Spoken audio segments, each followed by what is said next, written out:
I'm currently 29, and I got divorced from my wife 2 months ago. She'd been cheating on me with my estranged brother at 27 years old for a while. And 4 months ago, I finally found out when she told me she was pregnant. At first, she tried to convince me the baby was mine, but my brother's frequent visits started making me question everything. So, I decided to check her phone. I confronted her about what I found, and she ended up confessing that she'd been cheating on me with my brother since she pretty much had no other choice. My family and I hadn't been on talking terms ever since I left home at 18. They'd always treated me like an outsider, even in my own damn family, while my brother was the golden child. I should have seen it coming. They never cared about me. When I graduated high school and got into college, I thought they'd at least be proud of me. But nope, they threw a party. For my brother. I thought it was weird that they started without me, but when I saw the cake, I completely lost it. It was congratulating him. I asked my parents why they hadn't done anything for me, and they straight up told me that they didn't want my brother to feel left out. That day, I decided I was done with them. I paid my own way through college, took out loans, worked my ass off, and rented a tiny apartment with a friend. I never spoke to them after I left, and they didn't bother reaching out either. Years passed, and then last year, my brother reached out to me online. He said he wanted to reconnect and that my parents missed me. A lot had happened since I left. I'd gotten married 2 years ago, built a decent life for myself, but I guess I never really moved on from all the crap they put me through. So, like an idiot, I agreed to meet them. It was awkward and uncomfortable at first, but they acted like they were trying to fix things. So I gave them a chance. I even invited them over to my house. Big mistake. That's when my brother met my ex-wife. They started their affair, and she got pregnant. At first, I was over the moon because I thought the baby was mine. But then my brother started visiting more and more. At first, I didn't think much of it, but then he started doing weird things, like touching my wife's pregnant stomach and talking to it. My ex told me it was nothing, but I couldn't shake the feeling that something was off. 6 months into her pregnancy, I went through her phone while she was asleep. What I found shattered me. The texts between her and my brother made it clear. It was his baby, not mine. They'd been together for months, and she'd planned to keep lying to me.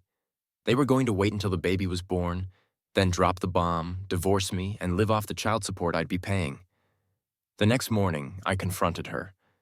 She tried denying it at first, but she eventually broke down and admitted everything. That was it for me. 2 years of marriage down the drain. And, of course, my parents sided with my brother and my ex. They acted like it was no big deal. When my ex and brother announced their engagement on social media, my entire family supported them. They didn't give a damn about what they'd done to me. My ex lied to me for months, let me believe the baby was mine, and my family just expected me to be happy for them. My parents even told me I should join the celebration. That was the last straw. I cut them all off again. But it didn't end there. My ex and her lawyer cooked up some story about how I was toxic and controlling. My family backed her up, saying they'd cut me off in the past because of my temper tantrums and misogynistic attitude. It was all BS, but the evidence was stacked against me. I lost a ton of money in the divorce.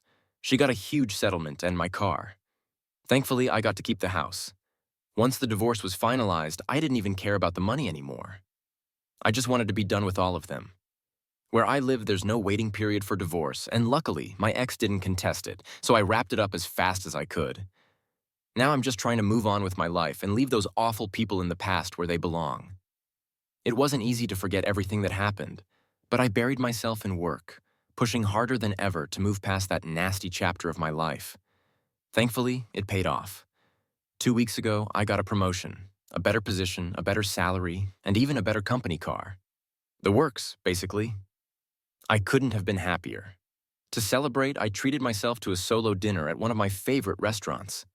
But I made the mistake of posting about it online. Within a day or two, my mother contacted me, asking me to visit. I was stunned. What could they possibly want from me now? We hadn't spoken since the divorce, and they had supported my ex and her lies. I ignored her messages for a few days, but then she started calling me relentlessly. When that didn't work, she showed up at my office, causing a scene with the receptionist. It was humiliating. To get her to leave, I promised to visit in a few days. When I finally went to see them, I noticed they'd used the settlement money to move into a bigger house to accommodate the baby, who had been born just over 3 weeks ago. I assumed the alimony was helping cover the bills, but honestly, the amount was so small compared to my salary now that I hardly noticed it.